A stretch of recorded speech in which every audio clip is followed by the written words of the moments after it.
Hi, my name is Dwight Miller. I'm going to do a little teaching about ChatGPT today. So first, we're going to talk about what it is, and we'll show you a little bit about how to use it. But first, what is ChatGPT? Well, it's a smart computer program, basically that uses what's called a large learning model. We'll talk about that a little bit more later on. Developed by a company called OpenAI, and it helps with various tasks. For example, writing blog posts or answering questions, or even with helping your student learn to do a specific type of math. The basics of AI are pretty simple. Well, not so simple, but um, AI stands for artificial intelligence. It simulates human thinking. Um, ChatGPT uses AI to understand what you ask it in the form of a prompt and respond. OpenAI trained ChatGPT using various types of data from books and articles and images and websites. And the more data it gets, the better. Your input is called a prompt. You type your prompt into the prompt box. You want to make your prompt as specific as possible. You'll see some sample prompts in a minute.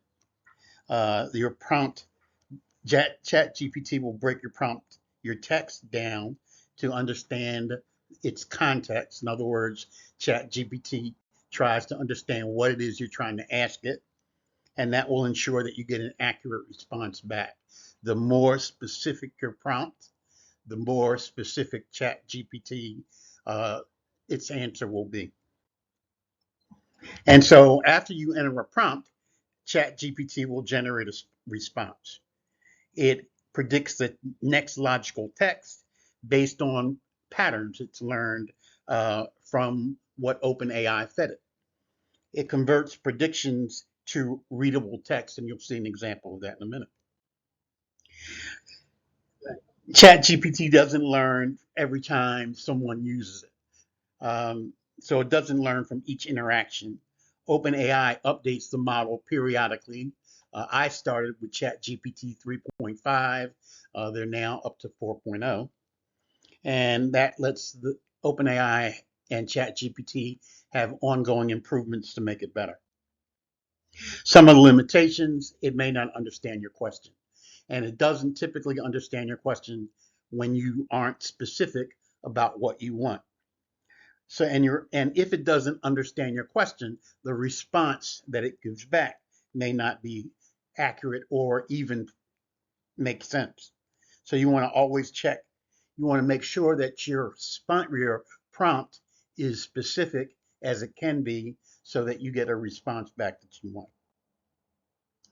So here's some of the things you can do. You can have some fun, ask it for homework help, or to write stories, play text games, brainstorm project ideas. Uh, you'll see a bunch of prompts or a few prompts that you can start with in the next couple of slides. Here are some sample prompts. Uh, Tell me about the history of the internet. What are some of the interesting facts about space? You should try some of these. Recommend a good book. So these are some of the things that you can get ChatGPT to use to do, I should say, that will get a response back and get an answer. You get to ChatGPT by typing chatgpt.com in a browser, and it takes you to a screen. I've been here before, so normally it'll ask you to sign up, and you should do that. Basically, you enter an email address and press continue, and your password, mine's already there, and press continue, and you will end up at the Chat GPT user screen. On the left hand side right here is what's called the sidebar, and you can make that go away by pressing this little button up here, which closes the sidebar and opens it. This is the various GPT models you have to upgrade for this one. You shouldn't do that if you're just doing normal chats. No reason to do that. I'm going to use this one for everyday tasks. On the right hand side is your login information. We'll go over GPTs a little bit later and settings a little bit later. Right now, we just want to show you how to create a prompt and get results. So let's use this overcome procrastination. ChatGPT will basically ask you or suggest some prompts, and this is one of them. So I'm just going to press enter, and you'll notice that it goes off, and it says, okay, you didn't ask me enough questions. So I'm going to answer this by saying, uh, the question is, sure, when do you find yourself procrastinating the most? During the afternoon.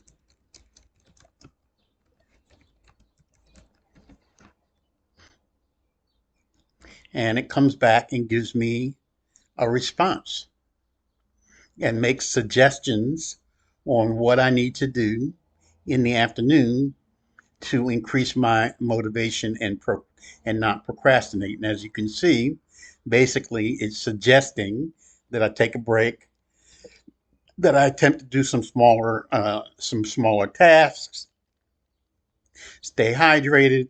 At the very bottom, I have a couple of options. I can have ChatGPT read the response. To help you overcome procrastination in the afternoon. 1. Take a short break. I can also copy the response and paste it into, for example, a Word document. And I'll come down here and go to Word, open a new Word document, and I can just paste it in there. And there are my suggestions.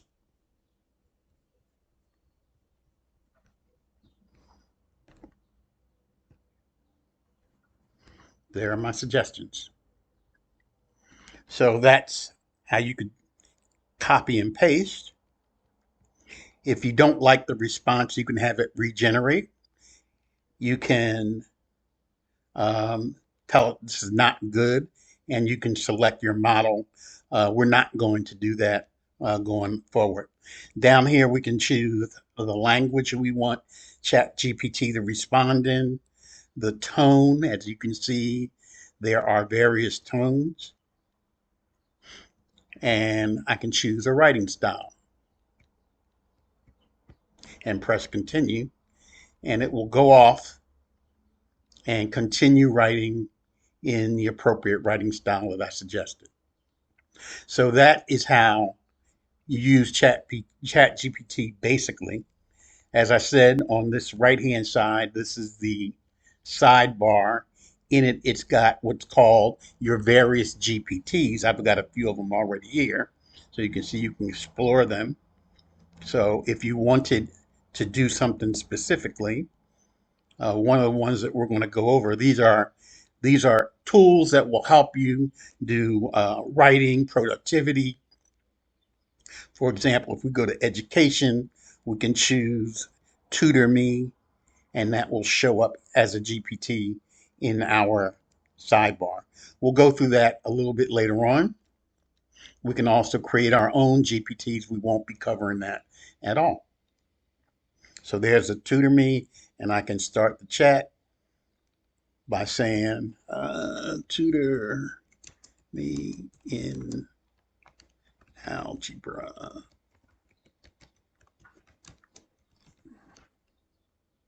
And notice I misspelled. And so ChatGPT came back and says, um, picture this, you're a detective on a mission. First it says, sure, I'd love to help you with algebra. Let's start by diving into a topic. How about we work on solving equations? So it goes on and walks you through the process of solving equations. Once again, you can listen. You can listen to what it says. You can copy it into another document, and you can have it regenerate. So if I didn't like that response, I could have it regenerate.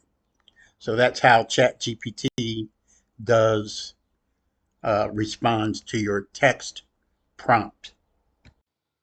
So in summary, ChatGPT uses artificial intelligence to understand and generate text responses.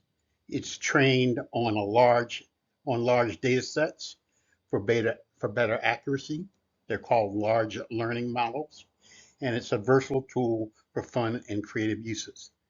If you are enjoying these videos, don't forget to click both the notification button and subscribe so you can be notified when more of these videos come out. Thanks so much.